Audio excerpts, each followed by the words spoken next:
Kawasan Lembang yang berada di utara Bandung dikenal memiliki alam sejuk dan indah. Ketika zaman kolonial Belanda sampai pecah Perang Dunia II tahun 1942, di Lembang banyak dihuni orang-orang Eropa. Mereka umumnya berusaha dari peternakan, perkebunan, dan pertanian. Tetapi yang saya ceritakan adalah situasi di Lembang pada tahun-tahun awal setelah kemerdekaan Indonesia tahun 1945.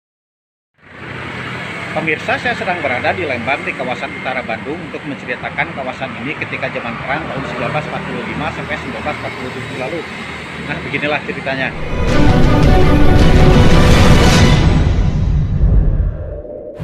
Di kawasan Lembang pada Maret 1946 terjadi peristiwa lebih dahsyat dari peristiwa Bandung Lautan Api. Inilah suasana pemandangan di Lembang sekitar tahun 1946 yang dikenal sebagai periode masa bersiap. Di Lembang ketika itu terjadi konflik antara pihak Indonesia dengan orang-orang Belanda dan pasukan Inggris. Pada masa itu di Lembang juga masih banyak tentara Jepang yang sudah kalah Perang Dunia II. Para tentara Jepang berada pada kamp tahanan perang di kawasan Cikole. Pada kamp tahanan pasukan Jepang di Cikole terdapat salah seorang yang berjasa terhadap proklamasi kemerdekaan Indonesia 17 Agustus 1945. Ia adalah Laksamana Maeda yang merupakan salah seorang jenderal Angkatan Laut Jepang. Setelah kemerdekaan Indonesia, pasukan Inggris yang datang ke Jakarta kemudian menangkap Laksamana Maeda lalu ditahan di Cikole. Pada akhir tahun 1945 dan awal 1946, sejumlah orang Belanda kembali ke bekas tempat tinggal mereka di Lembang. Pasukan Inggris juga masuk ke Lembang untuk membawa para tahanan perang tentara Jepang di Cikole. Beginilah jalur Cikole pada arah utara Lembang pada masa kini. Pada tahun 1946 lalu di Lembang terjadi bentrokan pihak Indonesia dengan pasukan Inggris yang akan menuju ke Cikole. Pada Maret 1946, para pemuda Indonesia sudah menguasai kawasan Lembang. Pasukan Inggris mengerahkan pasukan Gurkha untuk membawa para tentara Jepang pada kamp tahanan di Cikole. Kondisi di Lembang ketika itu sedang berkabut tebal. Kondisi ini membuat dua pesawat Thunderbolt Inggris yang terbang di atas Lembang kesulitan melihat situasi di bawah. Dalam situasi tersebut, pihak Indonesia melontarkan dua tembakan mortir ke arah pasukan Gurkha Inggris sehingga 8 orang di antara mereka mengalami luka-luka.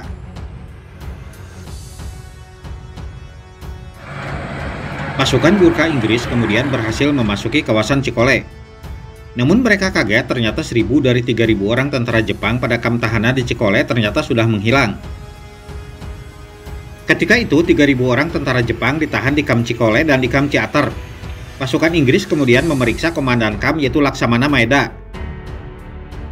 Kemudian diketahui Laksamana Maeda ternyata memerintahkan 1.000-an orang tentara Jepang kabur dari kamp tahanan di Cikole untuk membantu para pejuang Indonesia melawan pasukan Inggris di Lembang.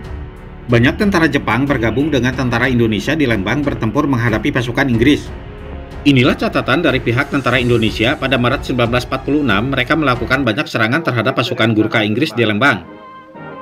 Nah, tampak orang-orang Belanda dan Cina di Lembang sedang memperoleh pasokan air bersih. Juga terlihat sejumlah tentara Gurkha Inggris.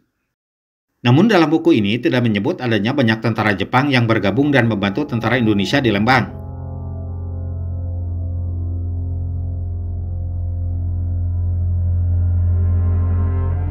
Pada 11 atau 12 Maret 1946, di Lembang ditemukan puluhan mayat orang Eropa dan Indonesia pada sebuah bekas bangunan sekolah di Gunung Sari.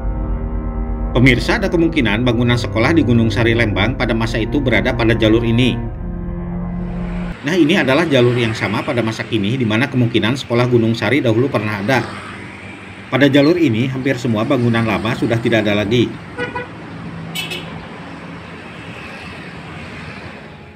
Pada Maret 1946, sejumlah tentara Belanda sudah masuk ke Lembang. Nah, ini adalah situasi Grand Hotel Lembang ketika dimasuki oleh tentara Belanda pada tahun 1946. Situasi di Grand Hotel Lembang ketika itu sedang bersamaan dengan penemuan banyak mayat pada bekas sekolah di Gunung Sari. Inilah suasana Grand Hotel Lembang pada masa kini di mana lokasinya pada jalan raya utama di Lembang dekat sekolah Gunung Sari dahulu. Pada masa sekarang, peristiwa pada tahun 1946 di Lembang sudah terlupakan zaman. Di arah utara Bandung, khususnya di Lembang, menjelang akhir Maret 1946 terjadi bentrokan lebih sengit dibandingkan di selatan Bandung. Kejadian tembak-menembak di Lembang banyak terjadi antara pihak Indonesia dengan pasukan Inggris yang kebanyakan terdiri orang-orang India. Nah, singkatnya, bentrokan di Lembang terjadi lebih sengit dibandingkan peristiwa Bandung Lautan Api. Nah, begini suasana di Lembang pada masa kini Oktober 2024. Pada awal Oktober 1946, di Lembang ditemukan kuburan massal orang-orang Belanda serta Indonesia. Mereka dibunuh selama tahun-tahun pendudukan Jepang pada Perang Dunia II dan setelah kemerdekaan Indonesia tahun 1945. Ketika dilakukan penggalian, ditemukan 50 mayat orang Belanda. Namun jumlah mayat orang Indonesia yang diduga pendukung Belanda tidak disebutkan jumlahnya. Pemirsa, ini adalah suasana pada jalan pinggiran di Lembang pada tahun 1946. Kini saya beralih ke selatan Lembang dengan memasuki jalan menuju ke peneropongan Bintang Bosha. Pada tahun 1946, pasukan Belanda menemukan peneropongan Bintang Bosha dalam kondisi rusak. Pemulihan peneropongan Bintang Bosha dilakukan oleh orang Belanda dari Universitas Leiden, Belanda.